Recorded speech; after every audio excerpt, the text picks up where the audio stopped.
Donc déjà, on est ravis d'être ici avec vous. Merci de nous donner de votre temps et de nous partager votre expérience. Alors, je te laisse te présenter. Alors moi je m'appelle Anne-Charlotte, je suis arrivée dans le resto un peu par hasard.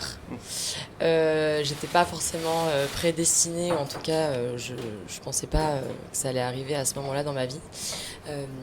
Mais en rencontrant Igor, qui lui, il en parlera après, c'était un rêve d'enfant, j'ai décidé de le rejoindre dans le projet au moment où il a racheté le fonds de commerce.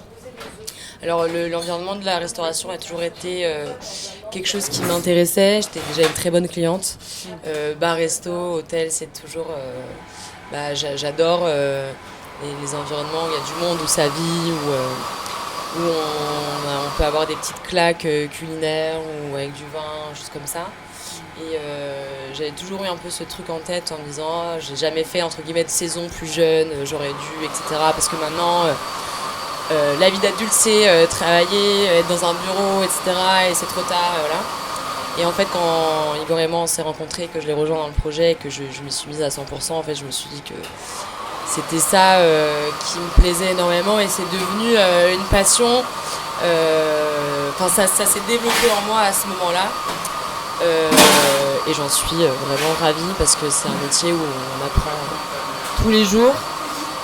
Moi j'apprends énormément, que ce soit sur la cuisine, sur tous les vins ici parce qu'on adore avoir une belle carte de vins sourcés. Et humainement c'est incroyable, c'est un métier fatigant mais voilà.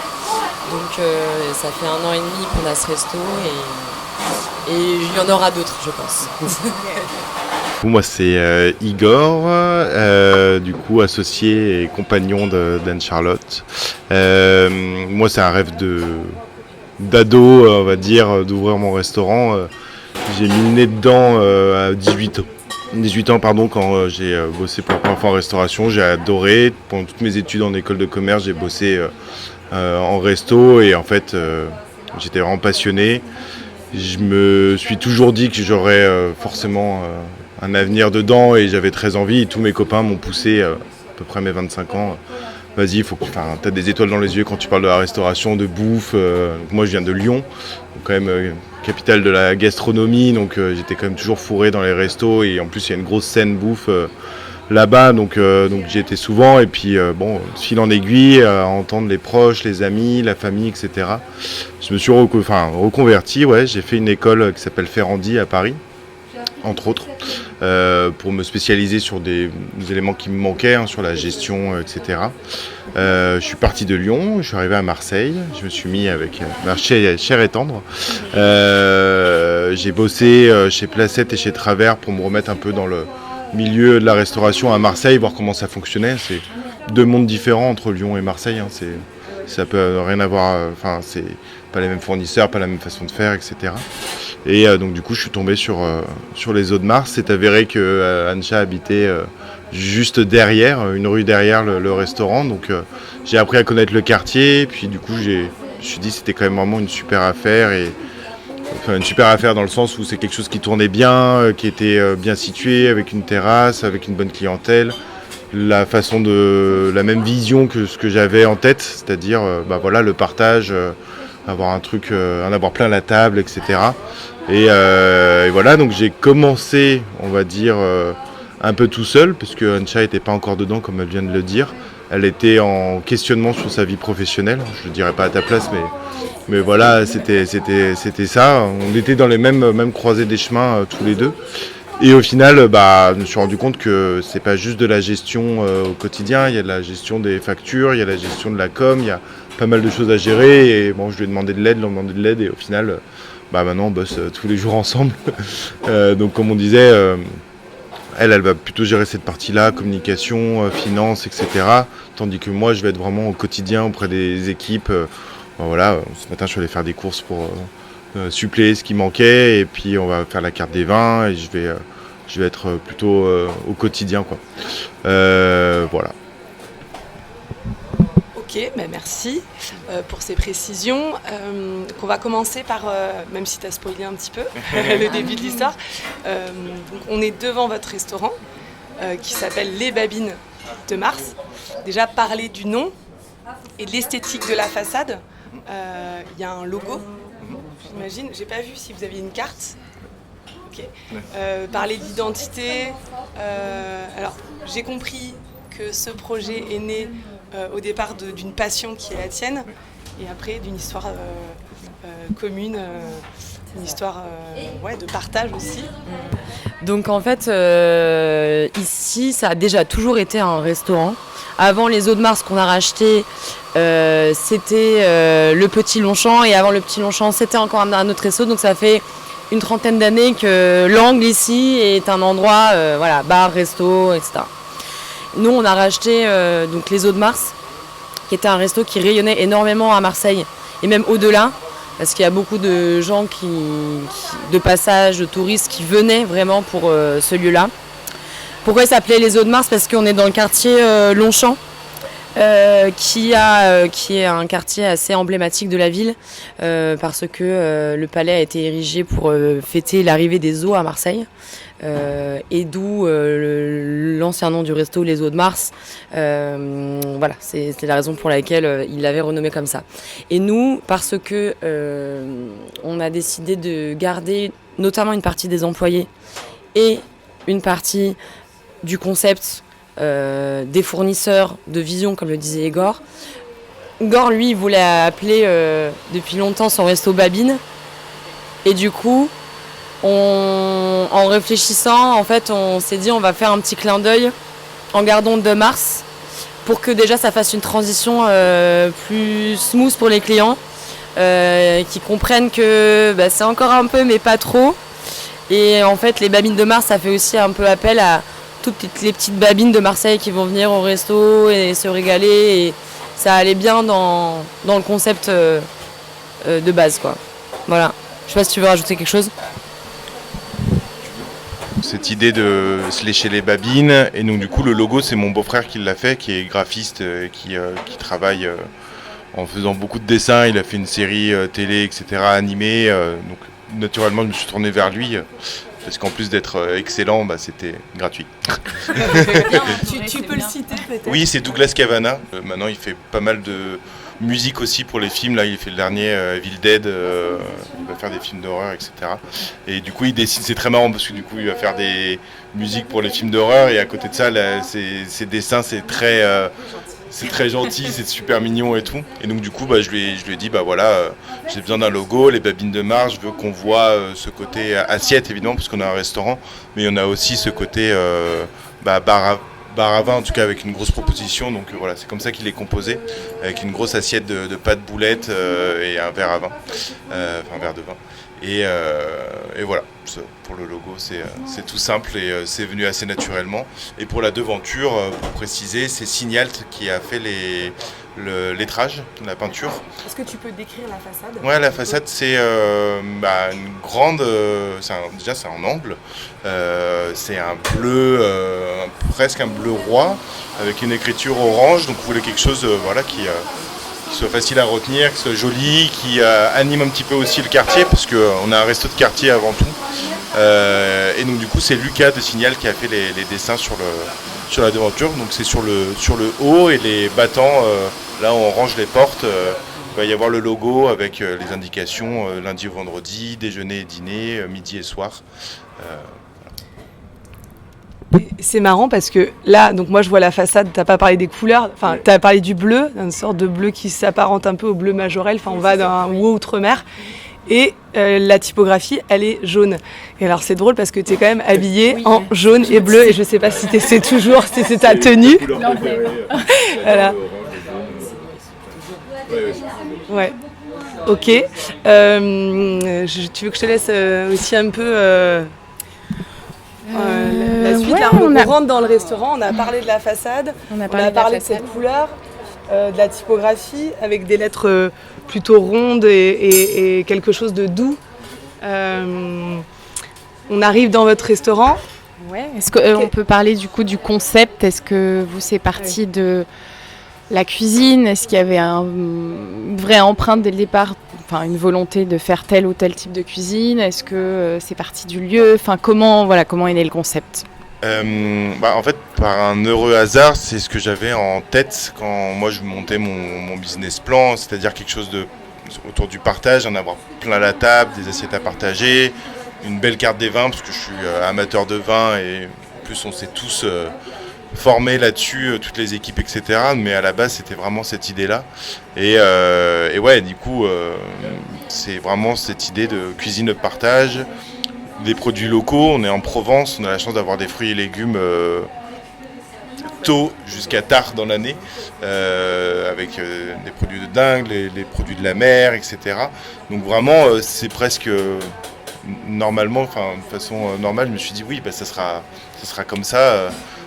Et les zones Mars, en l'occurrence, travaillaient déjà comme ça. Donc en fait, comme moi je suis arrivé avec mes idées, mon petit menu que j'avais fait chez Ferrandi, etc., en fait, il y avait déjà plein de choses en commun. Donc ça a été plutôt facile de s'adapter et surtout de se comprendre. Comme disait Ancha, on a repris une partie des employés, notamment 2 sous-chefs qui sont passés chefs. Donc fallait déjà s'appréhender et puis fallait se comprendre. Et en fait, très facilement, on a vu qu'on avait la même vision. Donc maintenant, ça fait 1 an et demi, on s'entend évidemment très bien, on est devenus amis. Et du coup, on continue à perdurer là-dessus. D'ailleurs, sur notre menu, on le met, tous les producteurs avec qui on travaille, c'est que des producteurs marseillais, ou en tout cas très très proches, que des produits de saison, bio, etc. Et ça, en fait, c'était déjà développé avant. Et ça s'est mis dans le projet très facilement. On n'a pas changé l'essence même du resto. Donc si je comprends bien, en gros, le concept et l'identité de votre restaurant, c'est la simplicité de manger en fait avec des produits sains, de saison, locaux.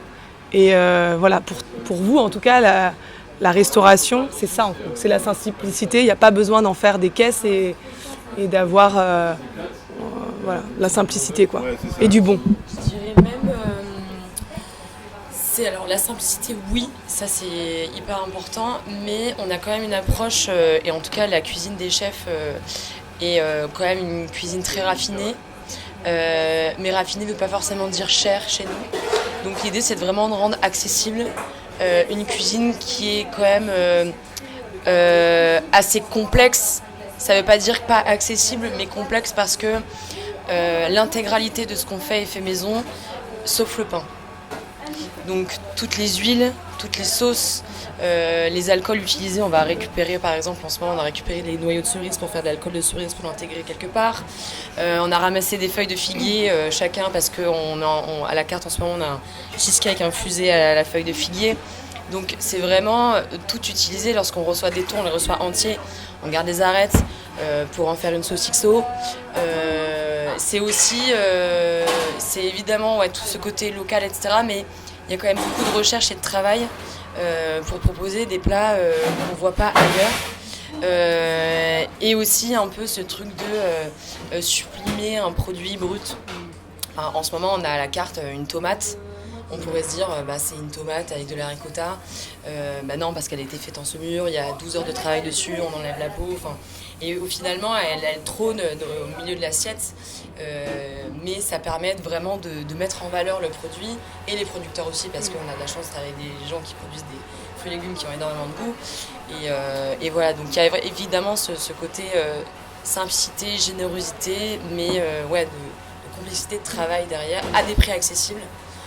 Le midi, on est sur une formule entrée plat dessert à 27 €, plat dessert ou entrée plat à 23 €. Et le soir, on a un ticket moyen qui inclut l'alcool à peu près 40-45 €, ça dépend des soirs. Donc voilà, c'est quand même quelque chose, on ne vient pas tabasser les gens, et l'idée c'est qu'ils puissent revenir et se faire plaisir. Ça donne envie. Vous parliez du coup de l'esthétique aussi du plat, pas que de l'aspect gustatif. Du coup, voilà, je me permets, je rebondis. On est dans la salle où vous recevez les clients. On a parlé tout à l'heure en off des choix des matériaux, un peu du budget. Donc on va rentrer dans le vif du sujet. Et comment vous avez réfléchi vraiment l'esthétique du lieu? Alors pas que l'esthétique, parce que l'esthétique est en lien avec optimisation de l'espace, organisation, circulation, tout ça. Tu disais tout à l'heure que tu avais un frère qui est architecte et qui vous avait grandement aidé. Comment est né vraiment le concept architectural déco de ce lieu-là? Ouais, Alors, en fait, il y a eu déjà plusieurs étapes. Déjà, la première, quand on est arrivé, c'est qu'on a fait les toilettes. Parce que c'était nécessaire, voilà. Et on est plutôt fiers. Notamment avec des toilettes Trône, marque que j'adore et que j'avais découvert à Lyon. Et je me suis dit, en fait, si j'ai un restaurant, j'aurais ça parce que je trouve ça trop beau. Et c'est un élément important du resto quand même, parce que je trouve que bien travailler la carte des vins, le menu, etc. et aller dans des toilettes qui sont pas top, moi personnellement je sais que ça peut me chagriner. On a réfléchi à pas mal de choses comme ça. Et pour les banquettes, en fait, élément très important de l'esthétique du resto, c'est un copain menuisier qui a fait ça, qui est compagnon de France. C'était déjà une idée de rangement, parce que toutes les banquettes sont des coffres. Donc il y a 13 mètres de linéaire en rangement qui sont déjà très bien remplis. Donc il y avait un côté changer un petit peu la façon dont on rentre dans le resto. Ça avait pas du tout la même disposition.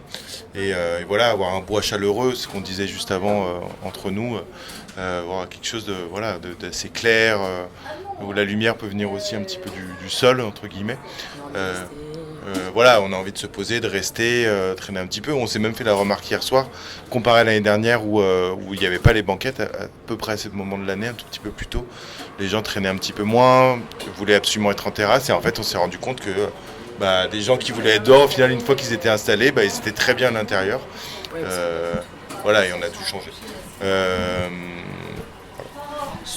me permets une petite question. Vous parliez du coup de la notion de partage. Du coup, le soir, c'est plus en mode assiette à partager, c'est ça? Donc il y a une formule le midi et le soir, c'est plus OK.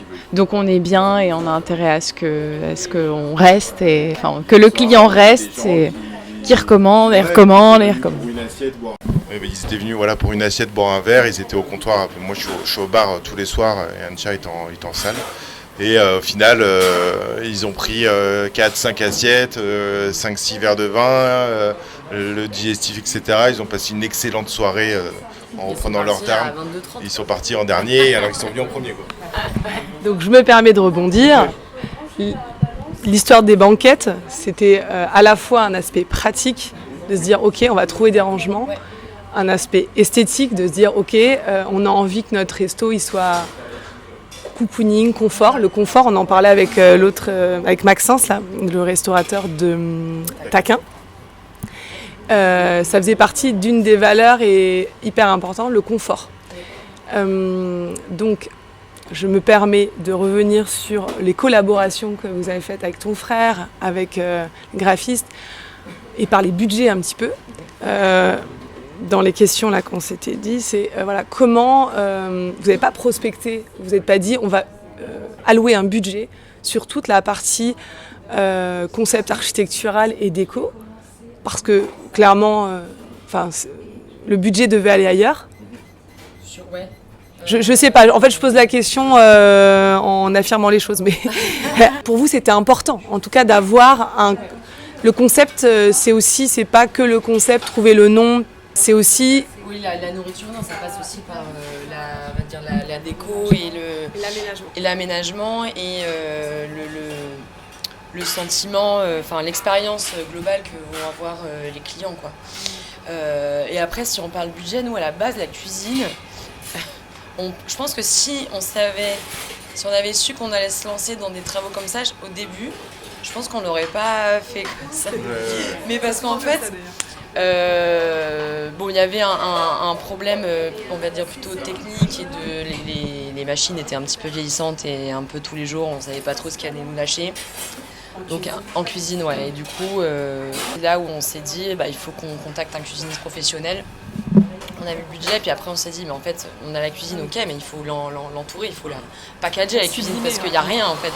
Lui il pose les machines et tout ce qu'il y a autour, c'est pas lui qui s'en occupe.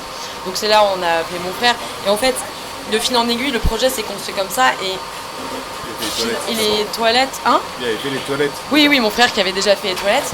Mais sur la partie cuisine, c'est vrai qu'au début, on s'était pas dit, on n'avait pas forcément le budget de côté pour le faire. Et c'est devenu nécessaire Et parce que déjà dans le confort des équipes pour travailler, et après on s'est dit allez go, on y va. On a appelé le banquier qui nous a dit ok, je vous suis, mais pas pour autant. Donc il a fallu faire des aménagements sur le devis de départ et de demander à ce qu'on puisse étaler les paiements aussi, parce que quand tu fermes un mois et demi alors que tu as à peine un an d'existence, la trésor ça fait mal, les charges continuent d'être là, donc voilà. Mais voilà, c'est un petit billet à 100 000 euros. Je me permets, je te coupe. Vous avez fermé, donc vous avez acheté, pour avoir une idée de la temporalité, vous avez acheté en mars 2025. Vous avez fermé combien de temps? On a fermé le 19 décembre 2025. On a réouvert le 8 février 2026. Donc Noël, fête, jour de l'an, etc. Du coup, ça faisait des petites semaines de travaux. Et voilà, en fait, il y a énormément de corps de métier qui doivent se coordonner. Dans tous travaux, c'est comme ça dans tous les cas. Mais l'avantage, c'était que mon frère, étant archi, c'est lui qui gérait et entière confiance sur tout le reste. Donc, et ça, à ne pas négliger, c'est pas forcément le sujet, mais en vrai, ça nous a permis, nous, de partir en vacances et de souffler un peu, parce que on savait que dans tous les cas, là, comme on mettait un gros billet, on n'allait pas pouvoir prendre un mois de vacances. Donc, Et j'avoue que là-dessus, c'est quand même cool de se faire bien accompagner lors de travaux. Et voilà, et en fait, la nouvelle cuisine et le nouvel aménagement, déjà, on a agrandi la cuisine parce que mon frère, de manière très factuelle, nous a dit « Les gars, vos toilettes sont plus grandes que la cuisine. » Avant les travaux. C'est-à-dire que les toilettes étaient plus grandes. Donc on s'est dit, il y a un problème. Pour un resto, oui. Pour un resto, c'est quand même pas normal. Les toilettes sont exceptionnellement grandes. Donc il faut repenser l'espace. Donc on a rajouté 3 mètres carrés pour la cuisine. On a pété les murs. On a découvert, et ça a été... c'est ça un peu qui a drivé le projet. C'est-à-dire qu'avant, on avait donc les IPN qu'on voit aujourd'hui, là, au niveau de la cuisine. Elles étaient coffrées. Et mon frère, qui adore regarder ce qu'il y a derrière et tout ça, il aime bien gratter et tout ça, il a cassé et on a découvert ça. On ne savait pas exactement comment elles étaient, donc on a dû faire plusieurs tours pour comprendre que c'était un H et que voilà, et qu'il y en avait une transversale. Et en fait, on s'est dit on va utiliser ces IPN là pour être le fil conducteur de l'âme en fait esthétique de la nouvelle cuisine. Et de là, lui est venue cette idée de cage. Faite du coup avec tous ces tubes en inox qui ont été faits sur mesure par un ferronnier qui est le même qui a créé tout le plan de travail, qui était un plan de travail sur mesure. Et d'ailleurs, c'était assez impressionnant quand ils sont arrivés. Eux, c'était la première fois qu'ils faisaient une pièce aussi grande. Donc ils étaient pas émus, mais un peu quand même, je trouve. Voilà, l'évier, c'est une demande parce que il y a des choses indispensables. On est obligé d'avoir un point d'eau dans une cuisine. Et donc mon frère a imaginé cet évier incrusté dans le plan de travail. Donc il l'a vraiment travaillé avec les artisans. Donc voilà, et donc vraiment l'idée c'était de quand même cloisonner entre guillemets sans mettre de mur. Et donc c'est pour ça que la cage allait bien avec les IPN. Et aussi c'était pour la cuisine, c'était rangement, étagère, suspension, ça manquait de rangement de partout pour eux. Donc là on a triplé la surface de rangement, donc ils sont très contents. Et voilà. Dans le restaurant, on voit plein de petites choses, de cadres, d'objets historiques, de luminaires chinés qui sont super chouettes. Est-ce que c'était déjà là? Est-ce que c'est vous qui avez amené votre touch? Est-ce que vous avez envie de parler un peu des différents objets qu'on voit dans le restaurant? Alors, il y a eu... c'est que des éléments qu'on a rapportés, qu'on a... pour une partie chinée un peu avant, dans des brocantes, etc. Que ce soit à Marseille, à Lyon et à Sète, parce que du coup ma maman habitait à Sète, plus de ce monde depuis. Mais voilà, et du coup il y a une partie du mur qui est juste à ma droite où il y a toute ma famille, notamment des photos de ma maman où elle habitait rue Saint-Savournin, donc qui est juste au-dessus, qui est entre la Plaine et ici, le quartier Longchamp, donc celle qui est au milieu là. Voilà, donc c'est un peu cette idée-là, moi que j'avais en tête quand on a commencé l'aventure, c'était un peu de rentrer Cabinet de curiosité, ça serait un peu trop fort parce qu'on n'est pas non plus là-dessus, mais vraiment arriver comme si on allait dans la famille ou chez la grand-mère, etc. Et c'est ce qu'on essaye un petit peu d'insuffler au quotidien, c'est en fait vous allez sûrement avoir l'impression de venir comme si ça faisait 10 ans que vous veniez au restaurant régulièrement. En fait, on accueille comme si vous veniez à la maison, et moi c'est comme ça que je vois la restauration. Et quand j'invite mes copains à la maison, c'est ça, je veux qu'ils se sentent bien, et en fait chaque client est accueilli comme ça. Et voilà, donc on a oui.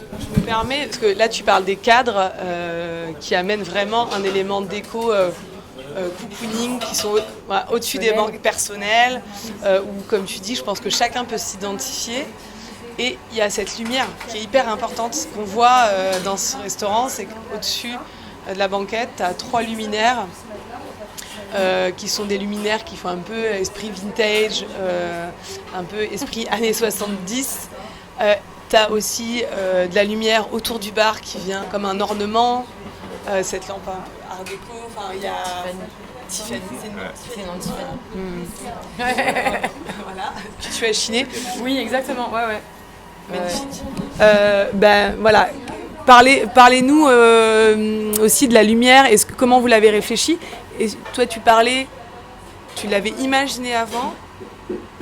C'est comme ça que tu voyais les choses. Et quand tu as acheté le restaurant, comment c'est venu? Est-ce qu'on a rajouté les lampes après? Est-ce que vous avez réfléchi la lumière? Parce que vous n'êtes pas, je précise, vous êtes des restaurateurs, vous n'êtes pas décorateurs d'intérieur. Et je trouve que c'est plutôt bien choisi. Enfin, en tout cas, ça a du sens et pas que du sens d'ailleurs. En fait, quand on lève les yeux, alors là ils sont allumés, mais normalement ils doivent être éteints. Mais en fait, il y a des puits de lumière, donc une espèce de carré, rectangle, dans l'intérieur duquel il y a des néons. Et ça, c'est l'héritage des Eaux de Mars. Et donc, qui dit néon dit vraiment lumière blanche, hôpital, pas agréable. Moi, c'était vraiment quelque chose qui me dérangeait. Je trouve que effectivement, tu as bien fait d'en parler, parce que c'était un point important, dans le fait de passer un bon moment dans un lieu. L'éclairage est ultra... Enfin, moi, je suis très, très sensible à ça. Et si, par exemple, il y a une lumière trop blanche, même chez moi à la maison, j'aime bien mettre une petite ambiance lumière en fonction du moment de la journée, de si je suis fatiguée ou pas. C'était un sujet qu'on a retravaillé avec Arthur lors des travaux en janvier. Et je lui avais dit, je veux des LED partout.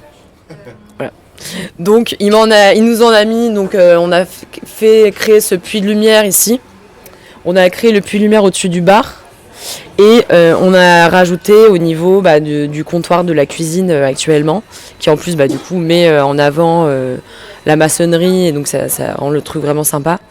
Et voilà, parce qu'effectivement ça rajoute au côté un peu, surtout le soir, parce que la journée on la ressent un peu moins, mais ce côté un peu plus cocooning. Donc les LED, des points lumineux avec les lampes, un peu partout, disposés partout, pour que ce soit plus agréable. Et du coup, en fait, les puits de lumière, on les allume plus. Et ça va être, c'est une des dernières choses qu'on doit finir de la salle, de les habiller pour en faire quelque chose d'un peu plus esthétique. Voilà. J'imagine comme ça, des vitraux avec la lampe Tiffany. Oui, ce serait incroyable. On s'est dit ça, ou alors des plantes qui descendraient un peu en suspension, je sais pas, quelque chose de... Reprendre les matières principales. Reprendre de la tôle, les suspensions, faire un peu peut-être chaque puits de lumière, un truc un peu différent. À voir. En fait, je trouve hyper intéressant parce que vous racontiez tout à l'heure que vous avez repris un lieu qui avait une histoire que vous souhaitiez garder. Et en fait, moi je le ressens comme ça en tout cas, vous avez composé avec, ça s'est fait petit à petit. Et finalement, il y avait des contraintes, cette cuisine qui était trop petite, ces toilettes trop grandes, vous avez fait agrandir la cuisine. Je précise, en fait la cuisine, elle est dans la salle, ça fait comme un îlot dans la salle. Les gens qui nous écoutent. Mais du coup, donc c'était une contrainte et finalement, c'est devenu une cuisine qui est totalement ouverte. Parce que si mes souvenirs sont bons, le restaurant précédent, elle était semi-fermée. Oui, donc en fait, il y avait juste des points d'ouverture pour le pass des assiettes et il y avait une fenêtre au niveau de la tranche ici, mais sinon c'était muré. Ouais. Donc il y avait aussi un effet couloir qui était un peu désagréable. Et le fait d'ouvrir, maintenant on est tous dans la même pièce. Donc visuellement, moi par exemple, si je suis là, je vois ma salle, donc je peux checker un peu ce qui se passe du fond, voir si ils ont besoin, même eux peuvent me voir, peuvent m'interpeller pour que je vienne les voir. Donc il y a moins ce côté couloir. Et ça a été réfléchi. Ça a été réfléchi, oui. Enfin, oui et non, dans le sens où, de fait, en cassant les murs, ça s'est imposé comme tel, en fait. Tu vois, donc, Du coup, je trouve que vous parliez donc le partage, c'est une notion essentielle du restaurant. Ça amène encore plus ça, c'est-à-dire qu'on voit ce qui se passe en cuisine et on en fait un peu partie. Et en fait, il y a différents styles aussi, parce qu'il y a ce bar qui est très moderne, brut, presque brutaliste, cette lampe Tiffany. Enfin, il y a différentes époques, plein de choses qui se mélangent dans la déco aussi. Et en fait, ça marche super bien. Voilà. Je voulais juste dire ça. On sent qu'il y a quelque chose de très personnel et que ça s'est construit au fil du temps, alors que ça fait pas si longtemps. Et c'est chouette. Voilà. Est-ce que justement il y a un positionnement, après on va passer à la fin de l'entretien, est-ce qu'il y a un positionnement de côté éthique, éco-responsable, de se dire ok, et c'est pas juste budgétairement, que vous le réfléchissiez, vous l'avez réfléchi comme ça, parce que tu parlais dans votre cuisine, c'est produits locaux, du bio, voilà, pas aller chercher les produits à l'autre bout de la planète. C'est un peu dans l'air du temps, mais est-ce que c'est des vraies convictions, même pour la déco, de se dire on a fait de manière, parce que budgétairement, on n'avait pas forcément les moyens, mais il y a aussi un truc éthique. Oui, globalement, c'est notre philosophie sur beaucoup d'éléments. On n'a quasiment rien de neuf, c'est que de la seconde main, sur les lampes, sur la vaisselle, les tasses, une partie des assiettes sont faites par l'ancienne chef qui s'appelle Noémie, qui était céramiste à ses heures perdues, quand elle avait du temps dispo. Maintenant c'est Anya, qui est la serveuse qui travaille ce midi et qui fait une partie de la vaisselle. Donc en fait, ouais, c'est cette idée de... l'existant est déjà très bien, donc, et puis surtout dans cet esprit un petit peu qui nous anime de un peu cocooning et on est un peu chez grand-mère, en fait le vintage a tout son sens, quoi. Donc même pour aller même plus loin, et en gros il n'y a que ces lampes-là qu'on a achetées et les vertes au-dessus du bar, mais dans cet esprit-là un peu rétro, et sinon c'est que de la récup et ça marche bien, ça suffit. Enfin, on n'est pas contre l'achat de neuf, hein. Absolument pas.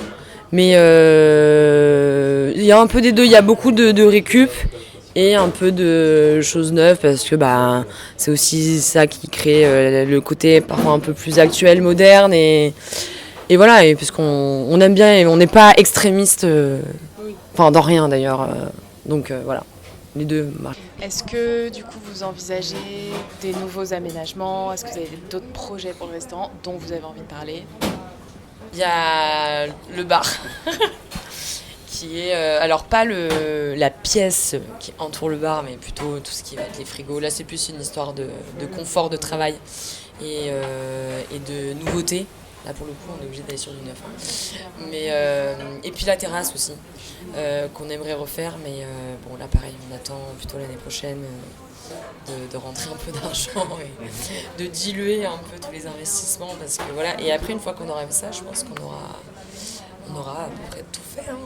Est-ce qu'il y a des contraintes sur la terrasse aujourd'hui ? Est-ce que c'est de l'usure ? Est-ce que c'est un problème de taille ? Est-ce que... C'est principalement, là si on y retourne, il y a des lattes de la terrasse qui s'en vont. Donc oui, c'est plus de remettre un joli parquet à neuf. Voilà, c'est vraiment une histoire de modernité et d'usure, parce qu'on ne pourra pas l'agrandir. On a de la chance d'avoir 20 places dehors, ce qui est cool.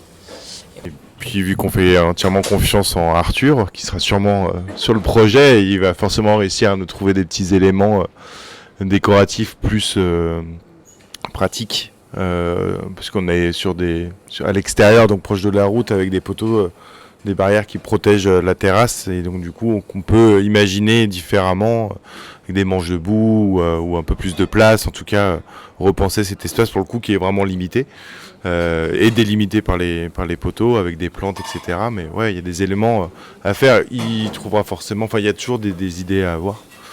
Et puis sinon, en prochain projet, peut-être un nouveau lieu, on verra. Une galerie d'art On tease, dans l'ancien appartement d'Ancha. Du coup, on revient, la boucle est bouclée, parce que c'était un peu le début de l'histoire ici, où Ancha habitait juste derrière, donc il y a toujours l'appartement. Et j'imagine, du coup, ton frère étant architecte, que vous allez faire appel à lui. Si, je me permets la question, si vous n'aviez pas eu ce contact-là, est-ce que vous vous seriez quand même fait accompagner? Et si oui, comment vous seriez allé chercher quelqu'un? Ou est-ce que vous auriez fait vous-même? Je pense qu'on aurait bêtement tapé genre architecte Marseille sur Google, hein. Franchement, c'est... Parce que non, là, le projet avait été tellement central, on pouvait pas faire des choses nous-mêmes. Là, c'était... Ouais. Enfin, on peut avoir des idées, mais moi, je suis pas maçon. Ça aurait été compliqué. Ouais. Donc oui, on se serait fait accompagner. Enfin, je sais pas ce que t'en penses, mais... Ouais. Et pour quelles raisons, du coup? Par peur de faire les mauvais choix, pas avoir les contacts, quelles auraient été les motivations pour vous faire accompagner, quoi? Déjà, challenger un peu les idées qu'on a nous. Par principe, en plus au début, moi j'étais tout seul, donc j'avais pas d'associé ou quoi que ce soit avant Ancha évidemment. Donc à part si je suis bipolaire, j'ai toujours avoir raison ou toujours avoir tort, quoi. Donc il y a personne qui vient challenger les idées, donc c'est vraiment par là qu'on aurait eu le premier besoin. On a ce besoin-là de changer la cuisine ou faire ce nouveau resto. Quelles sont les envies, les bases, et puis nous c'est pas notre métier de les imaginer. On parle même pas de tendance, mais c'est juste qu'est-ce que vous voulez, c'est quoi l'âme que vous voulez insuffler dans ce lieu. Et là, pour le coup, faut passer par des professionnels. C'est comme en cuisine. Moi, j'avais un menu en tête, mais parce que je l'avais fait de mon côté, avec mes petits chiffres, etc. Et il y a une réalité aussi de ce qui se passe. Voilà. Il y en a, c'est leur métier. Nous, notre métier maintenant, c'est de gérer un restaurant, gérer des employés, etc. On s'est spécialisé là-dedans, donc si les gens ont besoin de conseils là-dessus, on sera bon là-dessus. Et les architectes. Et du coup, je pousse un peu la question. Tu disais que tu aurais tapé tout simplement sur Google Archi. Et tu aurais fait confiance aux avis. Par exemple, Maxence nous disait, le restaurateur de Taquin nous disait clairement, moi je marche par mon réseau. Oui, on a sûrement fait ça en fait. On aurait fait un peu les deux, peut-être contacter les restos qui nous plaisent sur Marseille, en leur disant comment vous avez fait le lieu, quel archi, etc. Oui, on aurait fait ça et après tu fais des rendez-vous et tu vois ce qui te plaît le plus. Mais oui, ce sera sûr. Ouais. Oui, non, c'est sûr. Preuve en est, sur n'importe quel élément, ça a été des éléments, des contacts. La banquette, c'est un de mes meilleurs copains qui fait ça à Paris. Atelier Mathieu d'ailleurs. Atelier Mathieu, ouais, shout out.